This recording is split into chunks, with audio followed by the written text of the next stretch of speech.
How you doing? Weekend's over and the week has started. And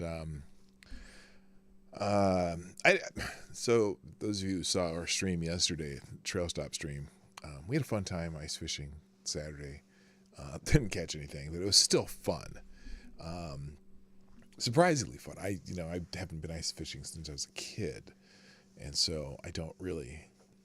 Yeah, it's not something I normally do, but it was kind of cool. We got out there, cool, no pun intended, out there in some tents and drilled some holes, had heaters in some of the tents. I mean, and they had these depth finders. I mean, my cousins are really into ice fishing, and but we got offered. So we're going to do it again in about a month. Same lake, same spot generally. And, we'll see how it goes. And yes, and no, there were no shanty whores. There was no prostitution going on. What the hell's going on with my face? What the hell happened there? That looks awful. Is it just me, or is that that's gotta be the color here. What the hell's going on? Let's try and fix that. That's terrible. Let's drop the white balance. And I'll drop the point green up a little bit. There we go. At least I'm looking more like me. Holy crap.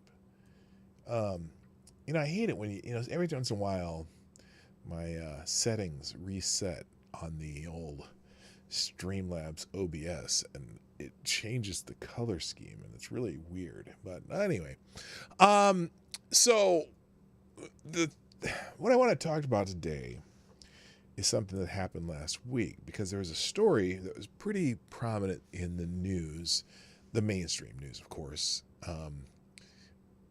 that about some documents and papers that Trump took from the White House, and they found some boxes in Mar-a-largo, and some were labeled this and some were labeled that, which, you know what?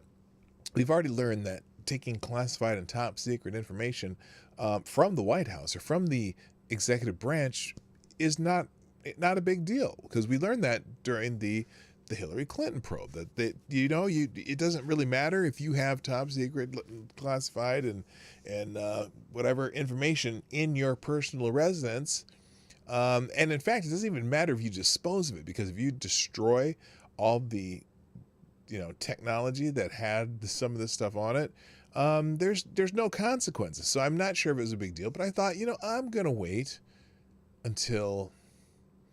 I'm going to wait. I put a 5-day rule. I did a 5-day ruling, because you always want to make sure, especially when the sources say, or according to two sources close to the people, it's like, well, those haven't really turned out too well for the person who wrote the story. And so I'm not going 5-day rule, just figuring, hey, let's see what's really about to drop. And then there was this government filing that came out, and good Lord, I need to fix this. I look terrible. What is going on? Why is Spotify open too? I don't even use Spotify. Let's see if we can tone this down, because I just look like, holy shit, that is terrible. Let's try that. We'll add a little change in the balance here. There, now that should work. Let's see if that's better. I know I'm a light-skinned brother, but damn, well, now it's too dark. I'll fix it later. I had to restart the whole thing this morning. Anyway, so my point is, when you wait to use a 5-day rule, every once in a while, you're going to come across some things that maybe the media is not going to want to tell you. The Friday news dump kind of thing. And so we're going to talk a little bit about that. And also, normally I don't talk about sports on this channel, not a lot, but there are a couple sports stories out there that are interesting. One, of course, yesterday was the Super Bowl, and there's a lot of talk about the Super Bowl going on today, and not so much. I didn't catch the bad call at the end. I saw the missed call earlier in the game. So anyone saying that the Rams had the refs going on for them, well, there was a blatantly missed call early in the game. So it kind of, at least the bad calls balanced out. One just happened to be towards the end of the game that Probably shouldn't have happened because there was a false start, but you'd have to be paying attention to football to care. But anyway, I don't want to talk about that. I want to talk about the halftime show and the commercials, because apparently the halftime show is a little bit, there's some controversy on the old Twitter machine, and and I'll give you my opinion about the halftime show, and then something that Lady Boomer and I kind of noticed about the commercials. And usually the commercials in the Super Bowl are really good, and so I thought we'd talk about that just a little bit. But before we do that, I got to play the intro, because that's what I do here. So, Johnny, play the intro, please.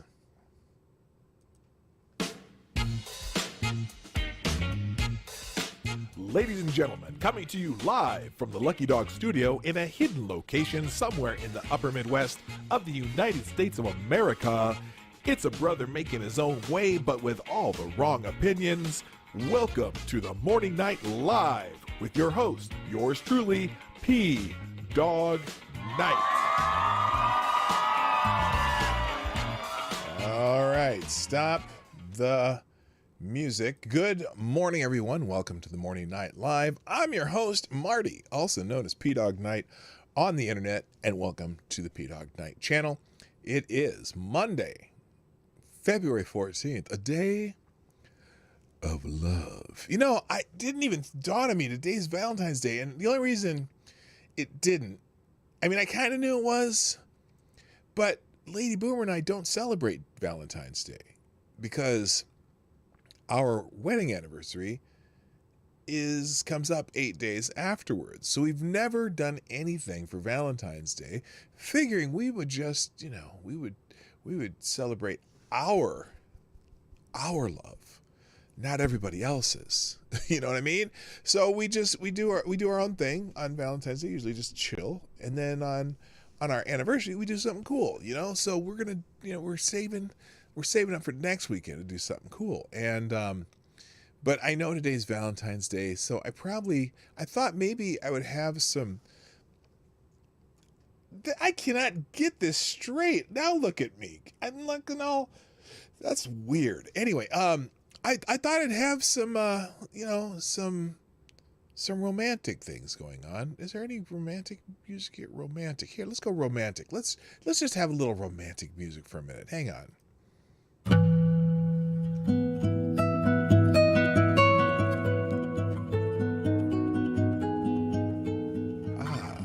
That's nice.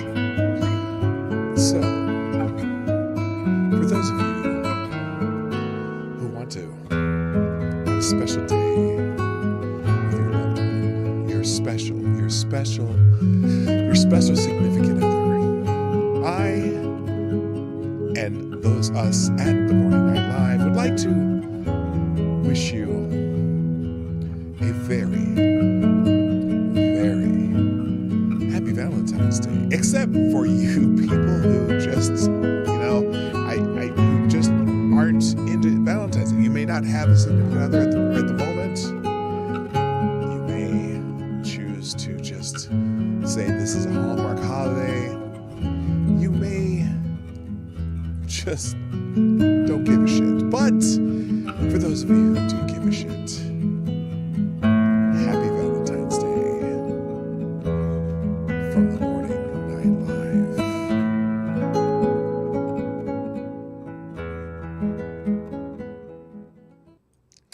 Okay, there you go. So there's my Valentine's Day wish to you. Let me see if I can fix this. There we go. That's a little better. No, a little unsaturated. And we'll take the bright white balance out.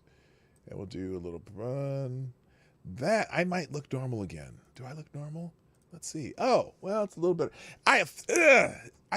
It's weird. Anyway, how are you? How was your weekend? What did you do this weekend? Did you do anything fun? I hope you did. I really do. And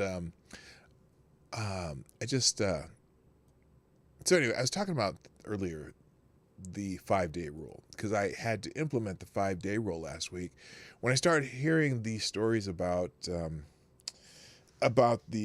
boxes of documents, whatever, that Trump had at Mar-a-largo and blah blah blah blah blah. Right? They took 12 or 15 boxes of things. Now, granted, a lot of that stuff, I know the music was driving me out. That's why I had it up for a reason. But I'm turning it down anyway. So that was a big story last week at a lot of the major news media, because most of the major news media, they don't like the guy with the funny hair.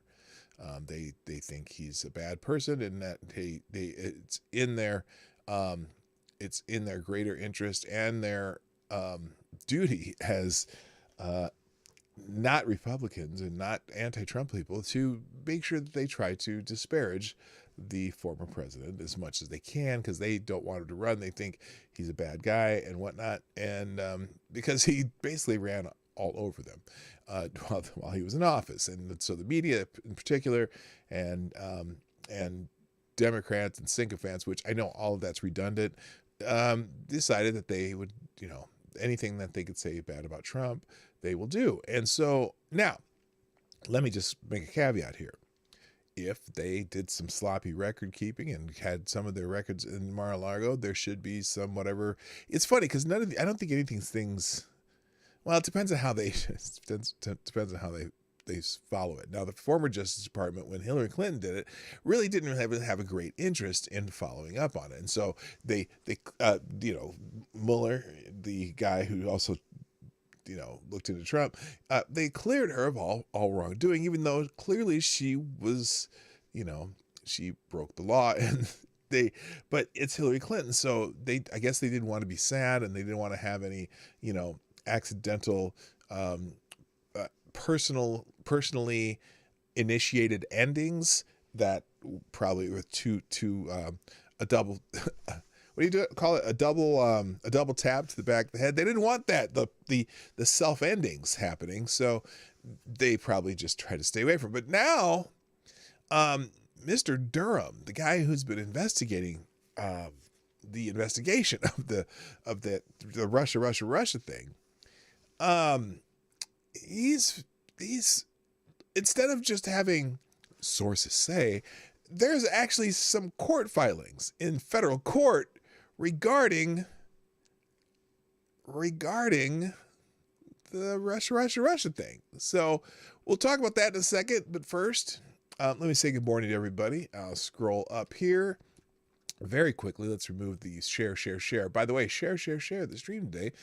Before, during, and after the stream, please, if you would be so kind, hit the like button during the show. If you're watching on a replay, put a comment in the comment section at some point during the show. Then I will acknowledge that you were here, and just so I know who drops in. And then also, if you want to sponsor the show, you can do that at PDawgKnight.live. That's the Streamlabs link in the upper right-hand corner at PDawgKnight.live. Or you can do SuperChats if you don't mind giving Susan 30%. And there's also Venmo, Cashapp, that all stuff.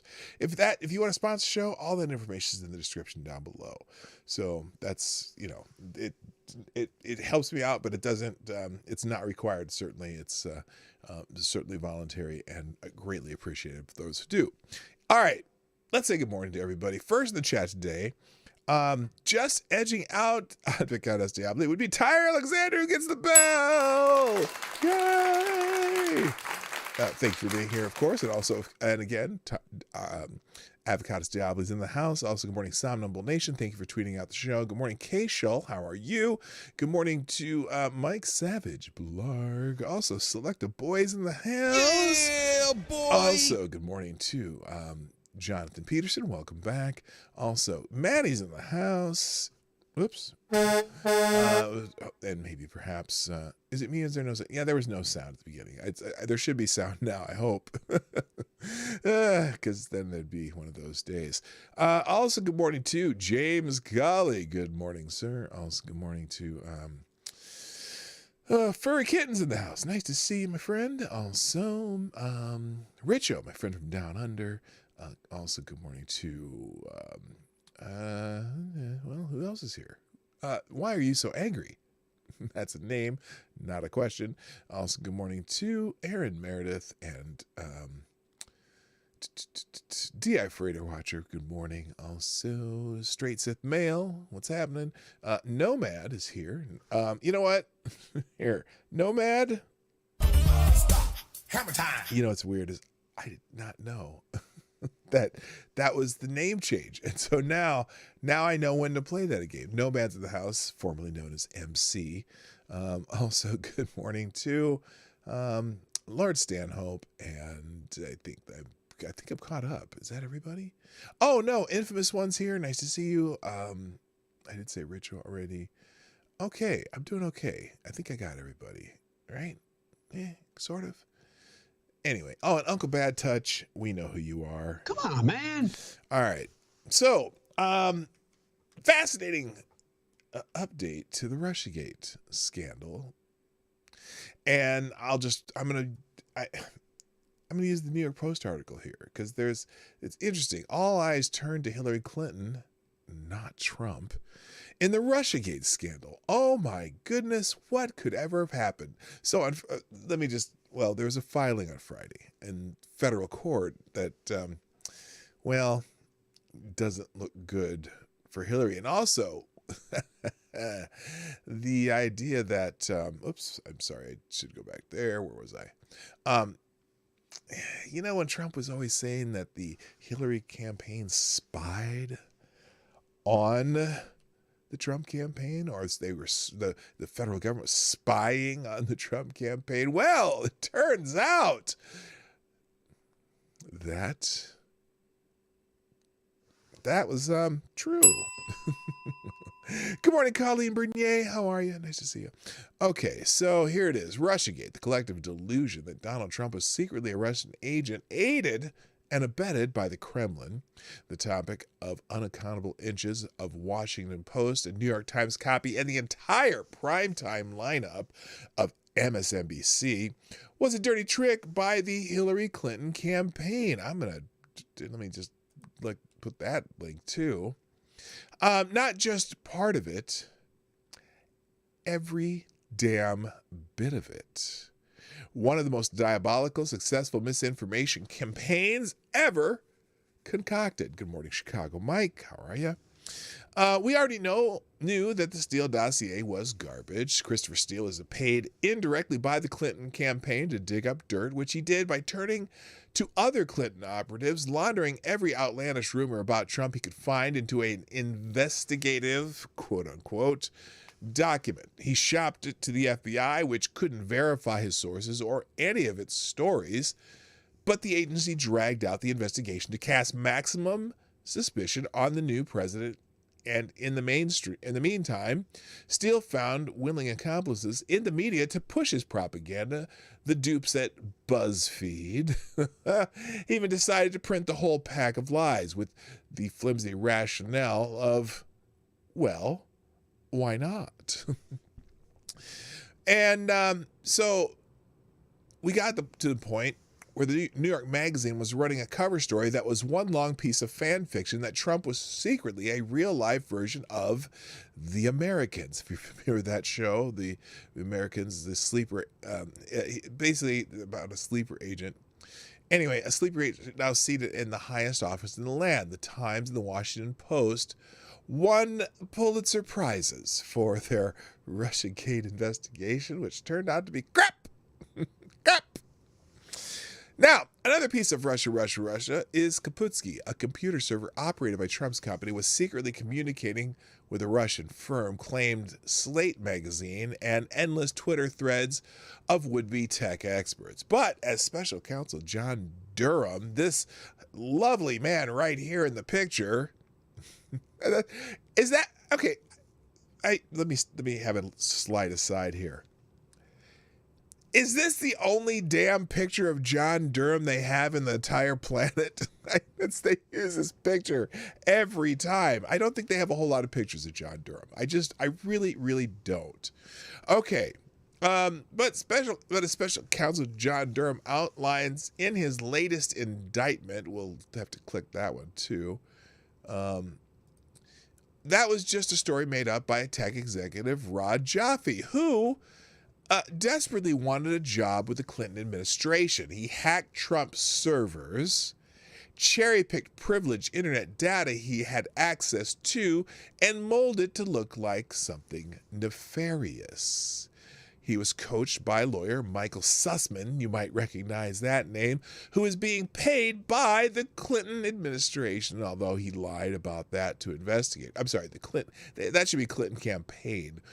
He lied about that to investigators. Sussman goes to the FBI as, quote, a concerned citizen, end quote, not as a Clinton stooge to try to get them to bite. The ultimate goal, be able to leak it to the Times that Trump is under investigation. And leak they did.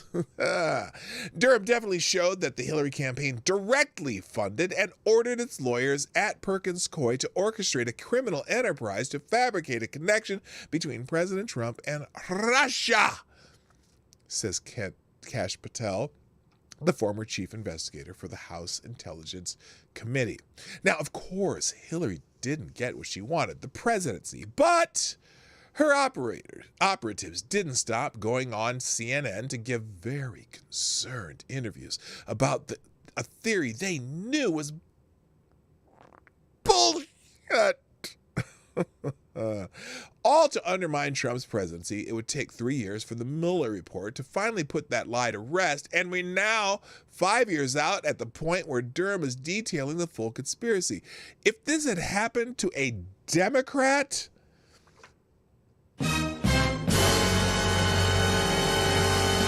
the press would be losing its collective freaking minds.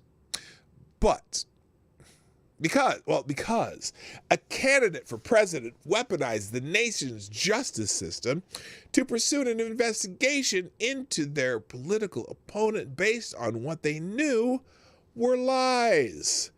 Americans were wiretapped. Some were entrapped for flimsy claims of perjury. The director of the FBI went into the Oval Office to tell the president of the United States that there was a sexual rumor floating around, so it could probably be leaked to the media. Outrageous doesn't cover it. And still, no shame from Hillary Clinton and her supporters because it's freaking Donald Trump. Anything is fair game to take him down. All these things have been lectured about over the past 4 years, norms being broken, internet misinformation, perversion of government. It was all happening. It was the Democrats who were doing it. Do you think anyone in the left-wing media will cover it? Oh, silly question. That was an article by, who wrote this? That's pretty good. That's just the entire Post editorial board. No. And in fact, so what if you're not sure what the hell we're talking about, we'll just take a look right here. Where is it? Here's Durham filing shows Trump was right about being spied on. So this is, they did I believe, an interview with Jim Jordan, top Republican in the House Judiciary Committee, said Sunday that a blockbuster new federal filing, where's the filing? I want the filing. Oh, let's go back. I'm going to just use the Post today. So here's the story on this. Clinton campaign paid tech workers to dig up Trump-Russia connections. It's a report. It's actually a filing. This is different than the stuff about Trump, because the stuff about Trump was Maggie Haberman says sources say, This is actually a filing, a legal filing in federal court by the investigators investigating this crap. Hillary Clinton's 2016 presidential campaign paid an internet company to infiltrate servers at Trump Tower. Now, by the way, those of you who are a little more seasoned, like myself, this all sounds kind of familiar, and I want to ask you, when we're done reading this, what does this sound like? Or you can say now, what does this sound like? Hillary Clinton's 2016 presidential campaign paid an internet company to infiltrate servers at Trump Tower and the White House. They infiltrated servers at the White House.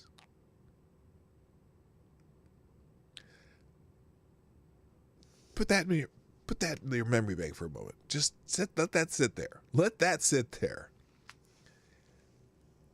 in order to link Donald Trump to Russia. Mother Russia.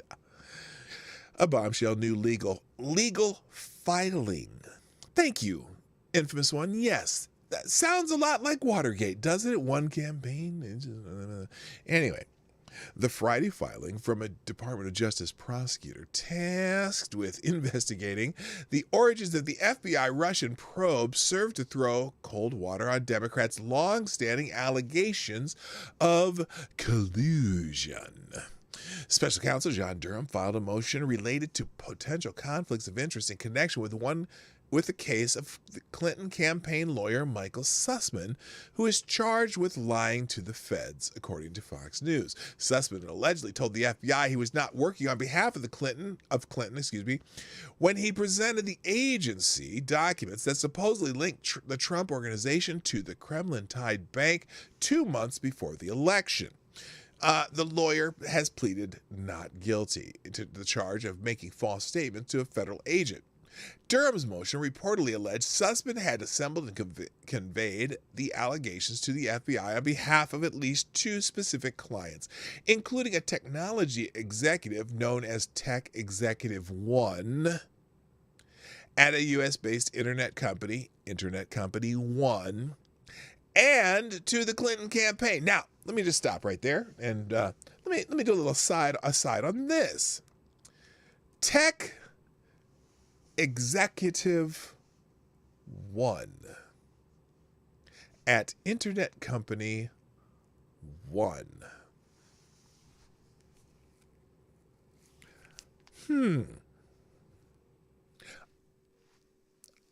I wonder who that might be. Now, there are many, many, many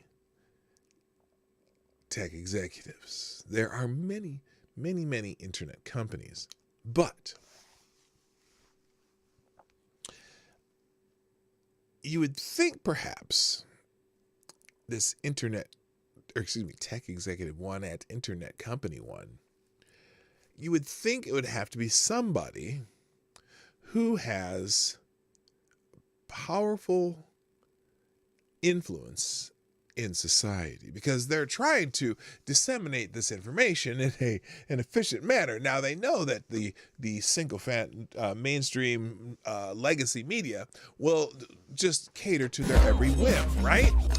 But many people don't get their information from the legacy media that much anymore. I mean, they kind of do. They might get a clip here and there on YouTube, or they might get, they might watch for 5 minutes, but no one watches. There's some people watch TV news, but certainly not a big portion of the population. So I'm wondering what tech company and what tech executive that is. Could it be a tech executive who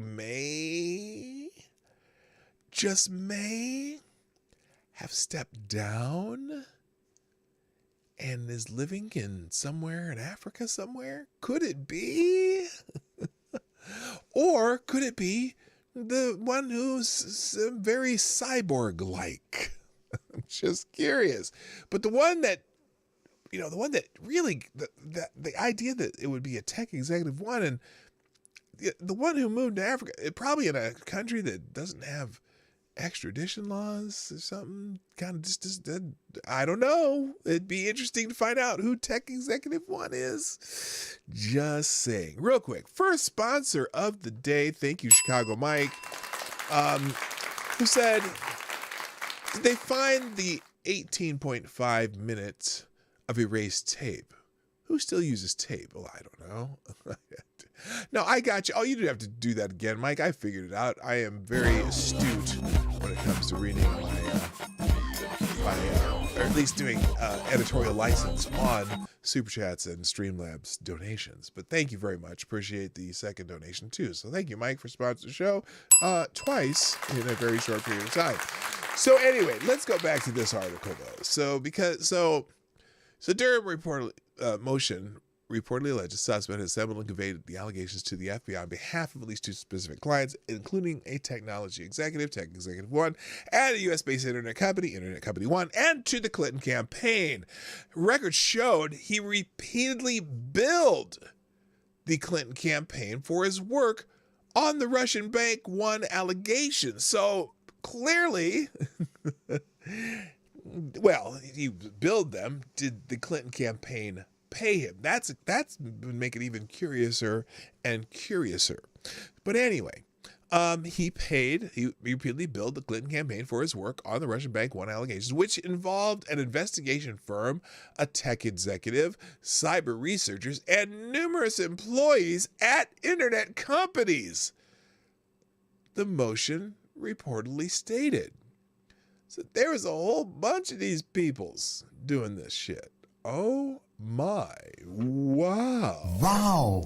So in 2017, Sussman provided an updated set of allegations about then President Trump's Russian connection to another government agency, the motion said, according to the outlet. That would be Fox News. Now, among the accusations leveled at the time was that suspicious DNS lookups by Russian-affiliated IP addresses demonstrated Trump and or his associates were using supposedly rare Russian-made wireless phones in the vicinity of the White House and other locations, the motion reportedly said. The allegations relied in part on the purported DNS traffic that tech executive One and others had assembled pertaining to Trump Tower, Donald Trump's New York City apartment building, the EOP, I don't know what that is, and the aforementioned healthcare provider, according to the Fox report. Durham said his office found no support for these allegations, claiming the supposed evidence Sussman provided was incomplete and skewed. Trump said he was vindicated by Durham's filing in a Saturday evening statement, adding there was a time that Sussman's alleged crime would have been punishable by death. Oh, goodness gracious. The document provides indisputable evidence that my campaign and the presidency were spied on by operatives paid by the Hillary Clinton campaign in an effort to develop a completely fabricated connection to Mother Russia, the Republican former president's statement read. This is a scandal far greater in scope and magnitude than Watergate, and those who were involved in and knew about this spying operation should be subject to criminal prosecution. I believe that's the former president who said that, and I concur. Republican Representative Kash Patel, who was the chief investigator on the House's probe into Trump's alleged Russian ties, told Fox News Durham's filing was definitive evidence that Clinton's campaign orchestrated a criminal enterprise to fabricate a connection between President Trump and Mother Russia. Former FBI lawyer Kevin Kleinsmith was the first person charged with making a false statement in connection with Durham's investigation. He pleaded guilty in 2020 to falsifying a document used by the FBI to surveil a Trump aide. Now, his story is a little bit fascinating too. So, Kevin Kleinsmith, right? He pleaded guilty, and basically, I don't know, his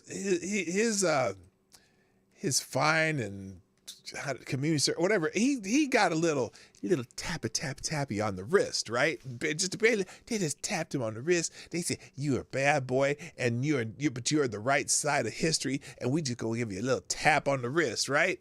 And he should be in jail. He should be fabricating evidence before a judge and get a search warrant. Should be it's a federal court. It should be a federal crime, and it should be a felony. But no. They were going after the right guy. So, nobody really cares.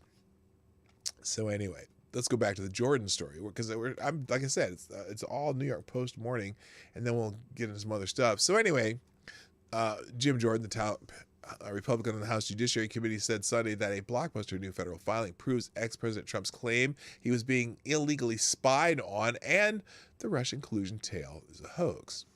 Representative Jim Jordan of Ohio noted special counsel John Durham alleged in Friday's legal filing that Hillary Clinton's 2016 campaign paid an internet company to infiltrate the servers of Trump Tower, the White House. You know, I'm sorry, but that little bit about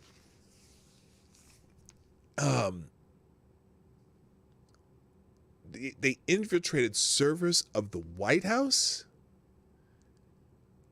The resident of the President of the United States. So the internet company, and I think that they're saying is that there are people in the internet company that runs, I guess, the White House, or basically monitors the White House's internet access or something like that, and that's how they were doing it. I'm just dumbfounded that is even possible. But if it's possible that an American company can do it, and they're doing it for that the Clinton campaign could just pay some American internet company to monitor the White House, infiltrate the servers and whatnot. Boy, I'm really scared of what some foreign actors could do. Yep, there was spying going on, and it was worse than we thought because they were spying on the sitting president of the United States. Now, I don't care who's in office. I don't care who is in office. Infiltrating the servers of the White House, spying on the president of the United States by anybody, be it an internet company, be it a government agency with 2 to 3 to 5 letters, FBI, CIA, and all that. I'm okay. Mind blown. That old saying. Remember that? Mind blown. Now let's see. Jordan told Fox, and it goes right to the Clinton campaign. God bless John Durham.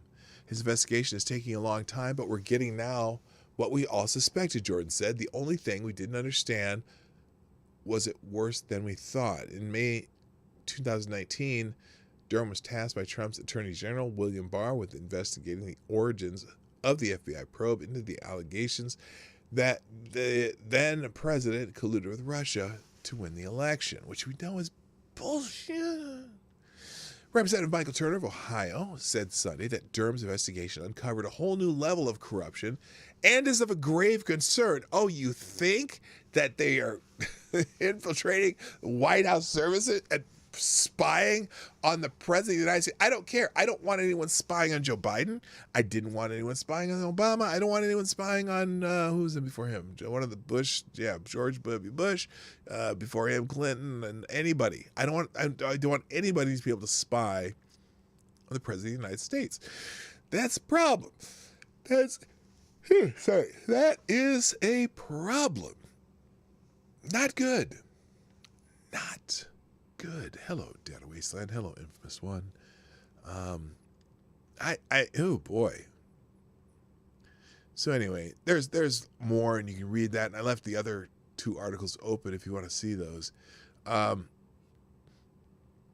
this is interesting. So they already have a poll out, and it came out yesterday, and apparently, even most Democrats want Hillary Clinton investigated for any role in the Russiagate scandal. That's something. I think, you know what? I think Democrats are afraid she might try to run again, and they don't want her to run again. So this might be their way to get rid of Hillary Clinton once and for all. A surprisingly large share of Democrats want to see Hillary Clinton investigated over a possible role in manufacturing dirt to try to tie Donald Trump to the Kremlin, a new poll shows. The survey conducted at Technometrica Institute of Policy and Politics in New Jersey last month polled 1,308 Americans. Okay, now believe it or not, that poll gives you a decent sized sample and can give you you'll just have to know the margin of error. They polled 308 Americans about the mushrooming investigation by special counsel John Durham into the FBI's probe of Trump's alleged links to Russia during the 2016 presidential campaign. Nearly 3 out of 4 of those polled who are following this story said they think it's important prosecutors investigate Clinton for a role in the Russiagate scandal, along with her top campaign advisors. That includes 2/3 or 66% of the Democrats who polled, who said they have been keeping up with the case. Okay, so that's probably a small number of Democrats keeping up with the case, but still, you know? And that's up 20 points from this past October when TIPP asked the same question of a national panel and indicates the Durham probe may be turning Democrats' opinion regarding the Clinton controversy. Meanwhile, 91% of Republicans in the same age group and 65% of independents also called for Clinton to be specifically investigated. So that's interesting. That is very interesting. So then they just go on to tell you a little bit more about what's going on now. Goodness gracious, that is fascinating. So anyway, all right. Let me do this. I gotta get reorganized. So I'm just gonna play you my shill music. I will be back shortly.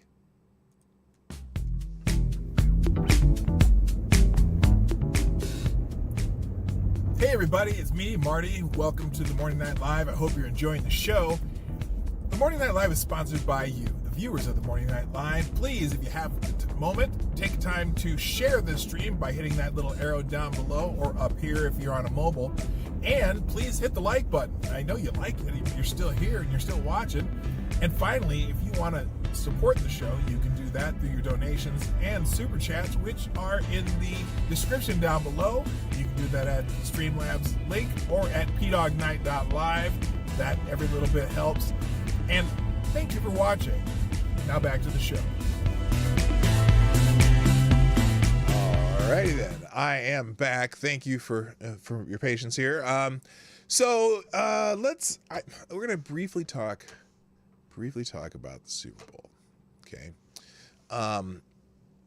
And not necessarily the game. The game was what it was. It was kind of it wasn't a super exciting game, at least to me, and I didn't even watch the end of it. I just happened to I went to bed before it was over, and then I picked up my phone to see who won, and I saw the Rams won, and then I saw all the controversy about the bad call, the fact that they missed a false start, and then they called a defensive holding call, and that basically, I guess, let the Rams score, and then the Bengals never got back to score again, right?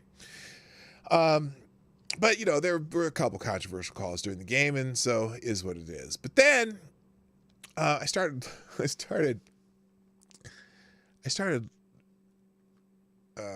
hearing things about the halftime show, because I watched the halftime show. And wait, I'm bloody driving the wrong side of the road. Get on the correct side before you hurt someone. No. Rich show. We live in the United States. We drive on the right side of the road. In fact, it's the correct side of the road. Don't you guys drive on the wrong side or something like that? I don't know. So anyway, the Super Bowl halftime show, I found it fairly fascinating. It was like, so let me just start with this. I enjoyed the music. It's music that I remember from the 90s and whatever, and it was, it's all stuff that I had listened to in the past, and it was what you expect from Dr. Dre and Snoop and Eminem, and they did basically some of their biggest hits, and then they also had who's that guy, 50 Cent, which although boy, that's the 50 Cent you get after inflation. That's not my joke, but I thought it was funny because oh boy, is he big. And then Kendrick Lamar, who I'm not super familiar with, and Mary J. Blige. Okay, now let me just start with the fact that I thought it was pretty good. okay, in that genre, and I like that genre, and I enjoyed it.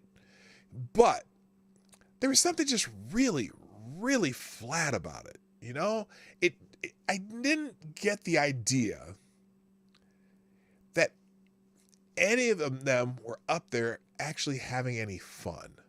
And didn't seem like it just seemed so, other than maybe Snoop, who was just dancing and having and chilling the whole time.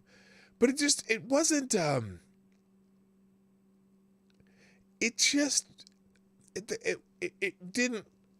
just didn't grab me as a performance. You know, I'm always looking for that wow factor at the Super Bowl. Now, the production, all the dancing and all the stuff going on around it, they didn't do the greatest job of letting you see it. I thought probably the best part of it, and I don't know, I didn't know the song, the whatever, the lyric or whatever that Kendrick Lamar was doing, but I thought his section of the Super Bowl show was really, really good. It was well choreographed, looked cool, just the way they were changing formation stuff. That was probably, I thought, the coolest thing. Probably the most overrated thing in the Super Bowl show was one Mary J. Blige. Now, I've never been a big fan of Mary J. Blige. She has a couple decent songs, but I've never, I don't think she's not a good singer. Okay. She's written a couple cool songs that people have liked and people that are iconic. And somehow she became the queen of hip hop. How? I don't know, because she can't sing. Okay. She has she's okay. What she reminds me of, Auntie singing in church, and always has, even when she wasn't Auntie age, which she is now. And I don't know what the hell she was wearing for whatever. She looked decent in what she was wearing. I guess I shouldn't knock what she's wearing. I don't give a shit what she was wearing.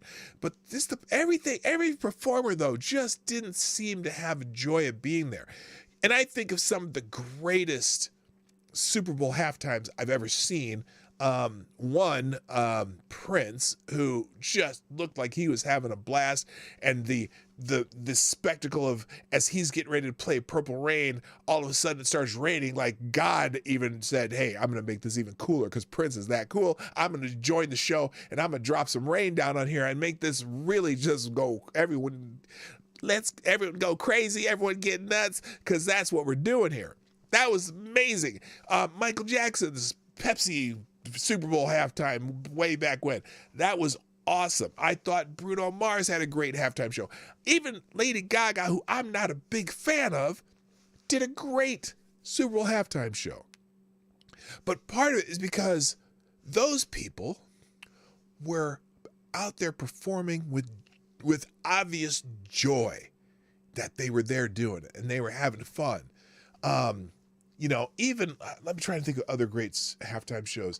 There've been other ones, but it's just, this one, I just didn't feel like Janet Jackson, number one of all time. I'm going to say no, but it was good. She had, oh, are you talking about when the boob incident, whatever not, with Justin Timberlake? Then Justin Timberlake did one too. He did a pretty good one too, but it was good. I enjoyed the music, but it wasn't great. It just didn't do it.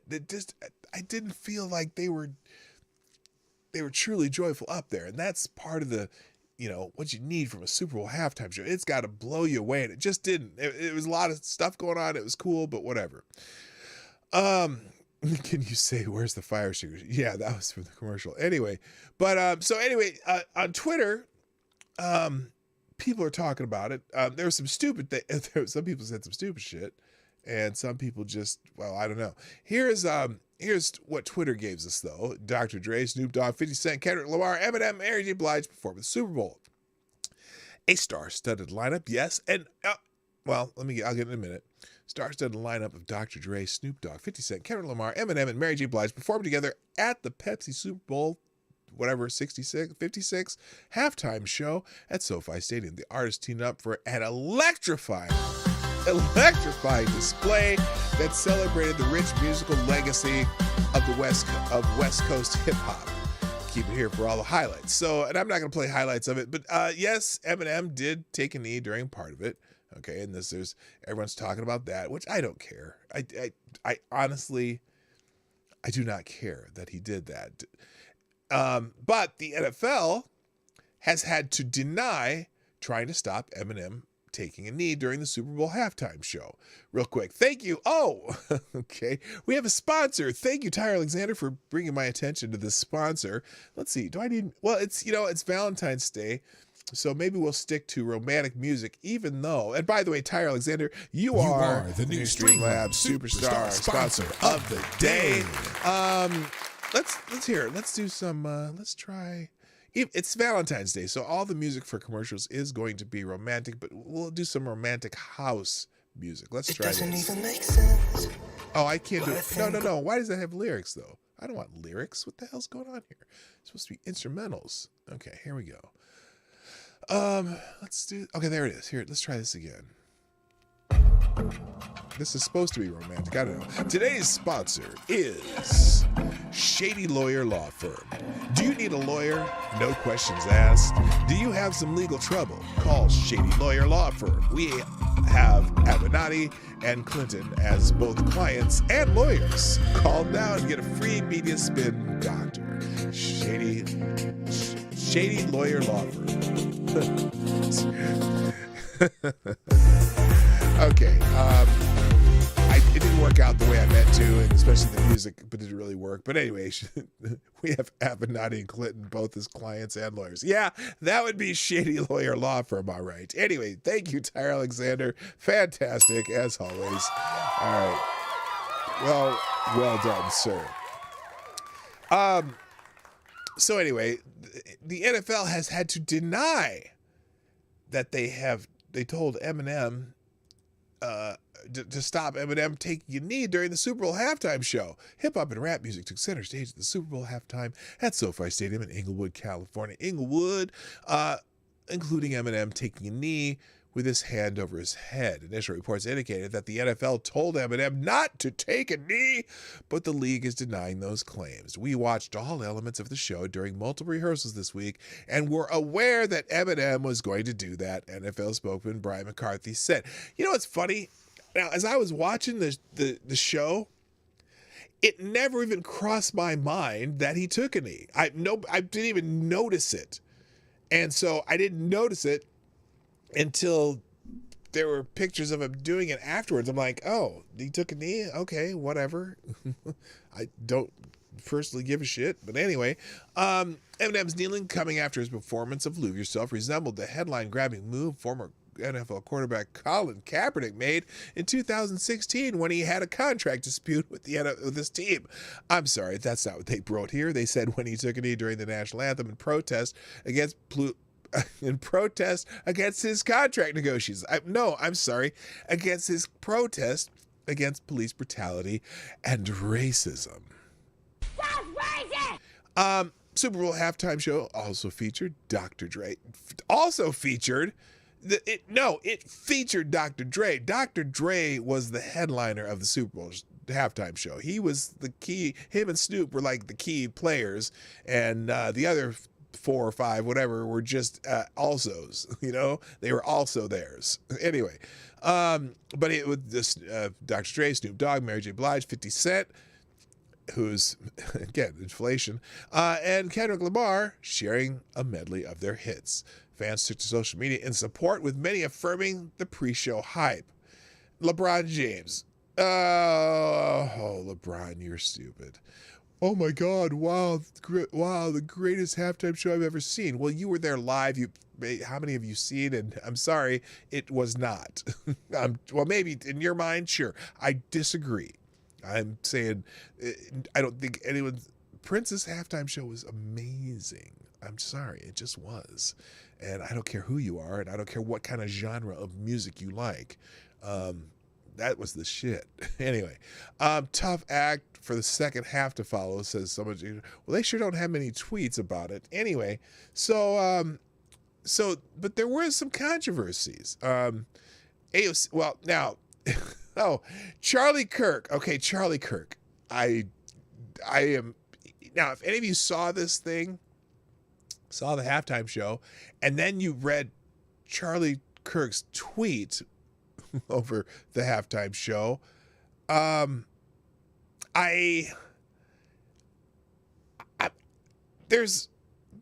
don't know what the halftime show he was watching. Now, granted, there was some sexy women dancing around 50 Cent in his part because he was singing that, got me in the club, I got what you need, and you need a little hug, and up and on the sit there, and you need a rub, then that short, yo shorty, it's your birthday, that song, right? And so there were some sexy dances around it because they were simulating being in a club, and he's, women up there scantily dressed and shaking their booties, right? Okay, that's just part of it, but they weren't like naked and shit. They weren't. None of them were like bent over trying to do some rubbing on his thing and shit. They were just dancing around him, kind of in a sexy way, but nothing too over the top. And then you watch during all the other rap. I mean, when Snoop and Dr. Dre were doing all of Forget About Dre. It was a bunch of guys looking like they were in prison costumes. So, I mean, it wasn't anything sexual or weird about it. But then I read Charlie Kirk's tweet, which says this. Here's Charlie Kirk coming up with this. The NFL is now the league of sexual anarchy. This halftime show should not be allowed on television.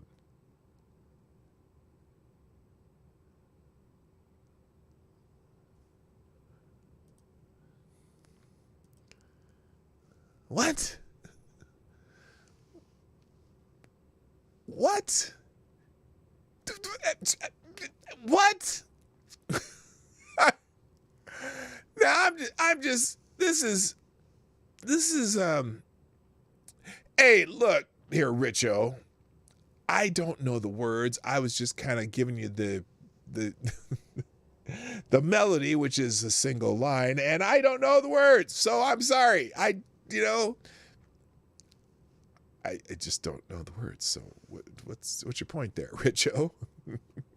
Okay, so you're wondering why I'm talking. If you're just listening in the background, Richo writes, it's a sad day when a white Australian can sing 50 Cent in the club better than a black American.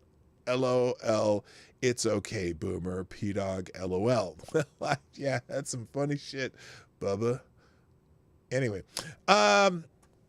so Charlie Kirk, the NFL is now in the league of sexual anarchy. This halftime show should not be allowed on television. I'm like, what were you watching? Now, he was mocked relentlessly by a wide variety of people, including people on the right and the left. But AOC said, yes, like I said, weirdos. That was other Twitter users joked about Kirk's comment. Some questioned what element of the performance he found sexual, while others simply joked that the use of the term sexual anarchy. Now, so Newsweek makes a whole article about AOC mocking him, but it just was a weird comment. Let me see if I can get here. Let's open that up because he got ridiculed, deservedly so. I have no idea what this dude was talking about. Did we watch this show on Ed? Did we watch the same halftime show? I don't know what halftime show he was watching, unless he only turned it on for like 10 seconds during 50 Cents, because the women were hot and they were dancing, and they had their things going. Let's just say, but they were fully dressed. They weren't too outlandish. They weren't too. It was kid friendly. I'm saying it was kid friendly. So David Pakman, are you 6 years old? Now I never agree with David Pakman until this one. I'm sorry. David Pakman's right. Are you 6 years old? What are you talking about? Anyway, that was not he. I mean, there was thousands of replies to him. And in fact, he got ratioed to hell. 14,000 quote tweets and to 11,000 likes. So he got I don't know. Just because you're offended doesn't mean you are right. Oh, and that's a Charlie Kirk TPUSA. I don't know if that's a real one. I don't know if you can see that. There we go. Here's just because you're offended doesn't mean you are right. I don't know what he was offended about. I have no idea. And he's 28 years old. Oh God. Anyway, who knows?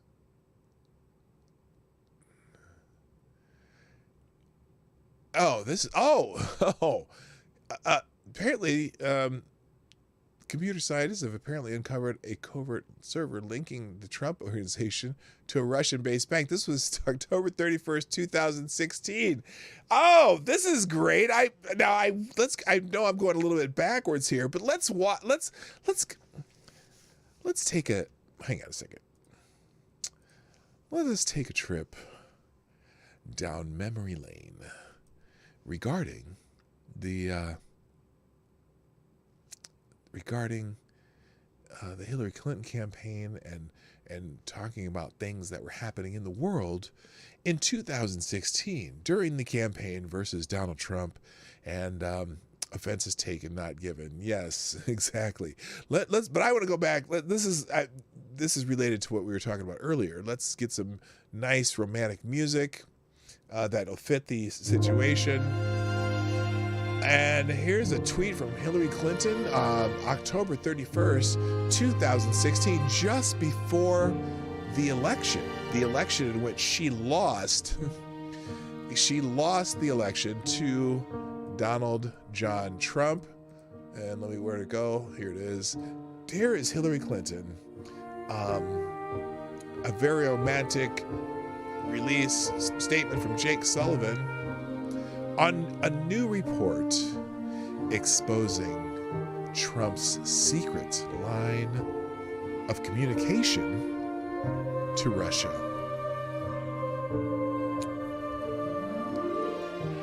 In response to a new report from Slate, that verifiably perfect source of news for the world, showing that the Trump organization has a secret server.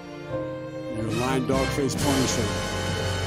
Registered to Trump Tower that has been covertly communicating with Russia. Hillary for America Senior Policy Advisor Jake Sullivan released the following statement on Monday. Now remember, this is the week before the election, 2016. This could be the most direct link yet between Donald Trump and Moscow. Computer scientists have apparently uncovered a covert server linking the Trump organization to a Russian-based bank. It's too loud. I'm trying. I thought, is it too loud? Okay, let me turn this way down. Hang on. Is that better? I don't know. This thing, unfortunately, this thing moved. Well, whatever. This secret hotline may be the key to unlocking the mystery of Trump ties to Russia. It certainly seems the Trump organization felt it had something to hide, given that apparently took steps to conceal the link when it was discovered by journalists. This line of communication may help explain Trump's bizarre adoration of Vladimir Putin and endorsement of so many pro-Kremlin positions throughout this campaign. It raises even more troubling questions in light of Russia's masterminding of hacking efforts that are clearly intended to hurt Hillary Clinton's campaign. We can only assume that federal authorities will now explore this direct connection between Trump and Russia as part of their existing probe into Russia's meddling in our elections. Okay, sorry about the music. I'm having trouble with the music there. It was a little loud. I know, sorry. I tried to turn it down. By the way, good morning, Lord Stanhope and Mass Creation Broadcast and Legit Low Talker. Anyway, that's fascinating. That's fascinating. That's from 2016. The Hillary campaign was talking about how they have a Trump secret line of communication with Russia. When, oh, that was what they say in this other thing that Durham put out that he that the Clinton campaign was paying internet companies to spy on Trump. Oh my goodness. Anyway. Oh, wait a minute. It's Valentine's Day. Well, that's my music setup for the day, Ramstein. Okay. So unbelievable that Hillary Clinton tweeted that out. So, all right, let's take a quick spin around the internets and find out what's happening in the news. I didn't really have a whole bunch set up today, but we'll check what's trending on Twitter and see and get out of here, because there's probably, let's see if there's anything that's important. First of all, and we'll just go through this. I'm going to skip the ones that we don't care about. Valentine's Day, well, just remind you, I don't need a reminder. Money motivation, nope, skip. Trisha Paytas is trending. Oh, good Lord. Oh, good Lord. Do you know who Trisha Paytas is? This is getting back into 2015, 2016 stuff. Apparently Trisha Paytas is pregnant. She's proud of that, and she's announcing that she's pregnant, and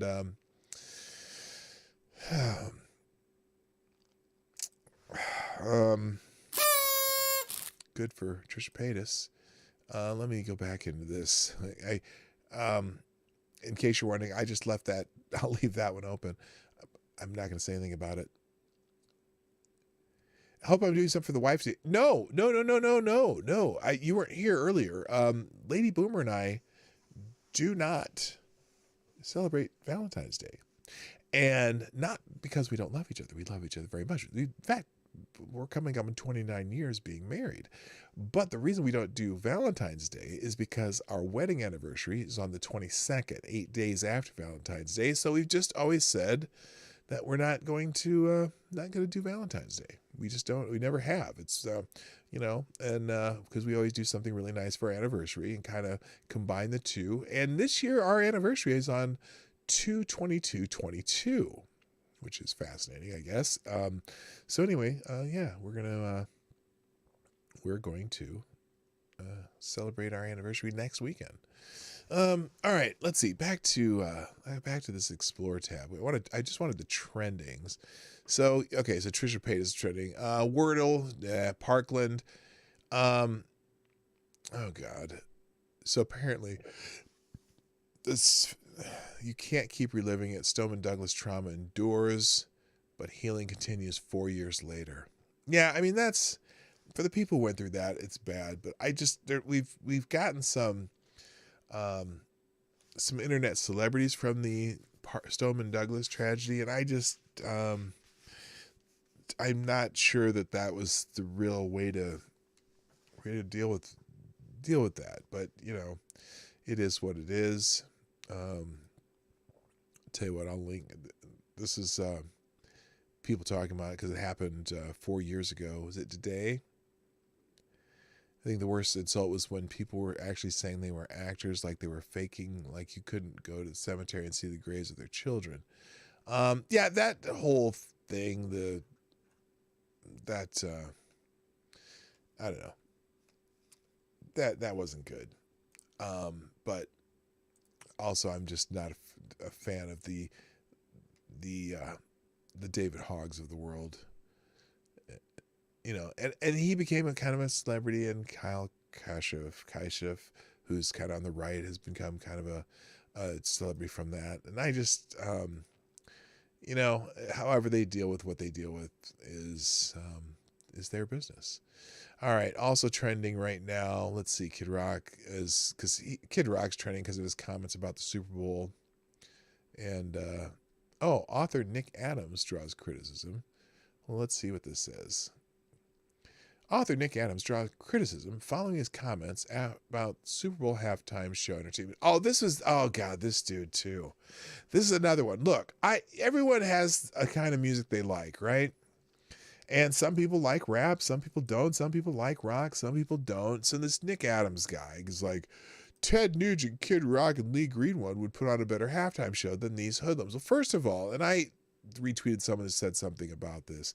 First, these guys aren't hoodlums, okay? Yeah, at one time they were.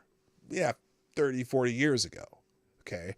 Now they're all businessmen. They've all turned their lives around. They've all are living the American dream just because they could piece together some music that people liked. And so now they're all very wealthy businessmen, CEOs of their own companies. They all have charities and they give money to this and that. They're not hoodlums, okay? These guys are in their 40s and late 40s, early 50s, and they did something fun to bring back memories to people around the world. So to call them, first of all, to call them hoodlums is just stupid. And number two, whether you like the type of music or not, think about how these guys are living the dream. They're living the dream. They figured out something that they could sell to other people and enjoy. And so more power to them. I don't care. Rap is not music. Well, it's a form. It is a form. It's a form of entertainment. It is a form of music that it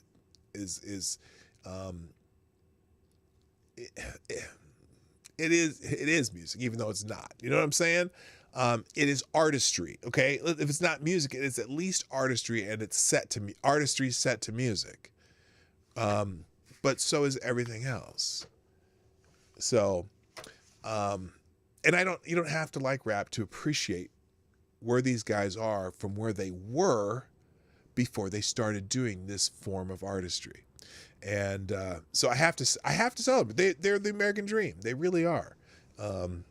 So whether you like the genre or not, and there's genres of music that I would like probably wouldn't work at the Super Bowl. Right now, big band jazz probably wouldn't work at the Super Bowl. Although Brian Setzer's orchestra is really cool. But anyway, you have to be into that. So anyway, it is. But it's. But yeah, it is a form of artistry. It's a form of music that uses certain elements that you'd find in, I don't know. I like it. Okay. Now, did I like the halftime show? I thought it was okay. So anyway. All right, but that's the silly tweet that Nick Adams had, and he got ripped on a lot too. And it's I don't think it looks good for, I just don't think it's a good look for people out there in the political sphere trying to attack the halftime show because it's not their favorite genre of music. You know, like I said, one of the great halftime shows that I thought was a great halftime show was a musician that I don't like, Lady Gaga. Not a fan, not a big fan of her music, not a fan of her style, not a fan of her politics, not a fan of her at all. But she put on a great halftime show for the Super Bowl. It was one of those things where Super Bowl, you come out, you sing your big hits, and you show that you are actually a showman. The woman can sing, she's a very good musician, and it was a great halftime show, even though I don't like her. I don't like her music. Great halftime show. I'd put her in the top, there's only been 50 whatever halftime shows, but I'd put her in the top 10 of halftime shows.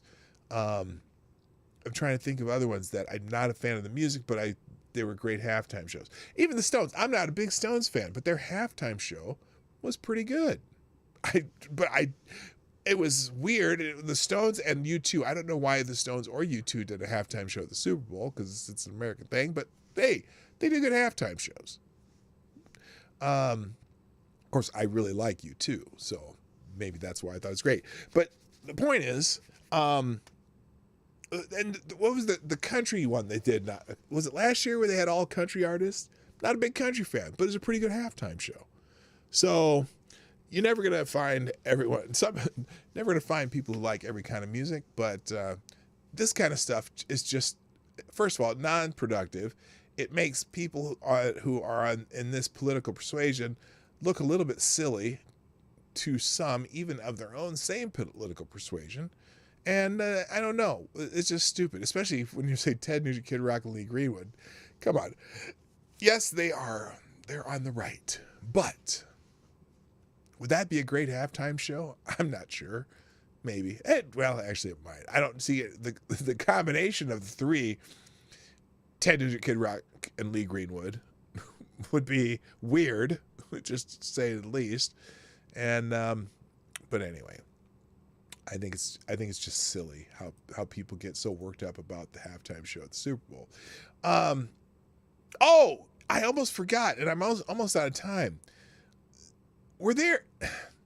The other thing that people watch Super Bowl for, they watch it for three things. They watch for the game, sort of. They watch it for the halftime show, and they watch it for the Super Bowl ads. Now, what's sad to me about this year's Super Bowl ads is how bad they were. Even the ones that were supposed to have some nostalgia to it. One good one I thought was a decent ad. And if you think there were good Super Bowl ads, let me know which ones you thought were good.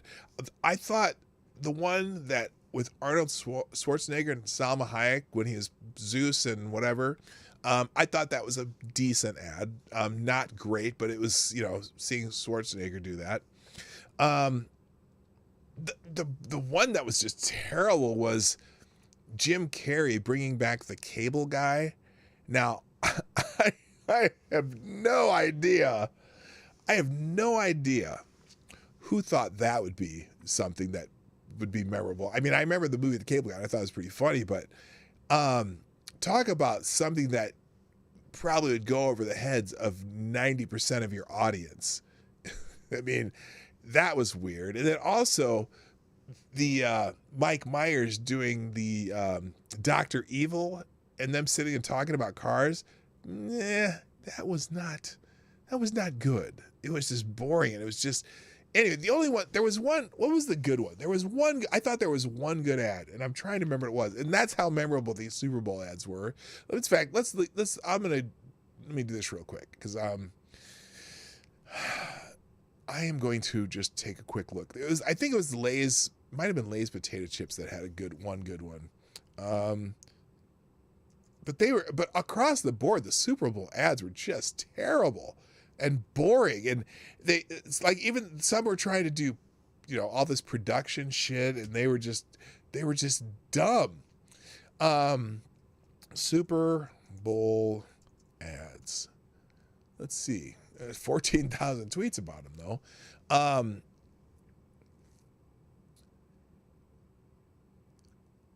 don't remember the Sopranos. I remember the Soprano kids. The Let's Go Brandon ad is the best Super Bowl commercial this year. Okay, I haven't seen that one. We'll have to play that one. Oh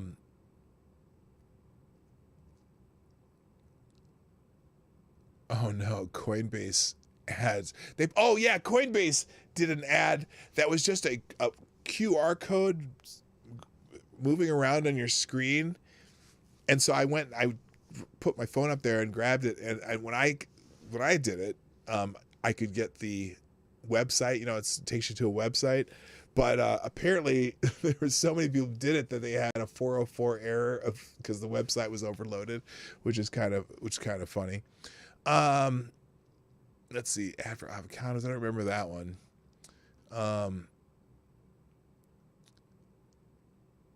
The Alexa ad. That was the good one with where they were talking about how Alexa could read your mind, and that was actually probably one of the funniest ads. But anyway, maybe we'll who knows? I'm out of time. We'll maybe take a look at those tomorrow, or maybe not. Who knows? I'm just floundering now. Hey, let's do this. It's the end of the show. If you haven't done so, like this show for whatever reason you would like it for, and hit the like button and share the stream before, during, and after the stream. If you're watching on replay, put a comment in the comment section.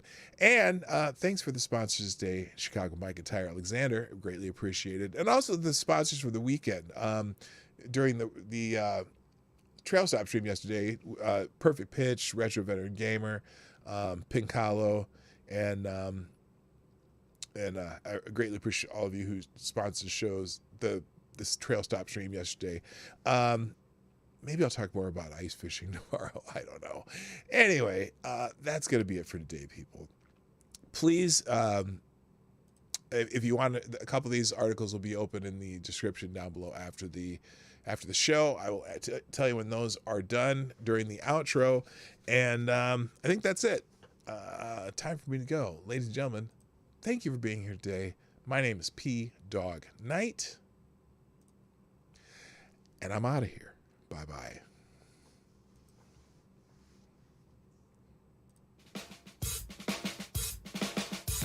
Hey, this is PDawgKnight, and thank you for watching today on the PDawgKnight channel. If you have an observation or remark you'd like to make about this video or my channel, I absolutely welcome you to write it in the comment section down below. I really look forward to hearing from you. And before you go, if you like what you saw but you're not already subscribed, please make sure you hit the subscribe button and definitely click that bell that pops up afterwards so you'll be notified when I post new videos or when we go live. I broadcast my live show, The Morning Night Live, Monday through Friday at 10 o'clock Eastern, 9 o'clock Central. A special thank you to all the supporters of this channel who share our videos on social media and who make donations through Streamlabs, YouTube, Venmo, and Cashapp, which are all linked in the description down below. Thanks again, and until next time, I'm PDawgKnight, and I'm out of here.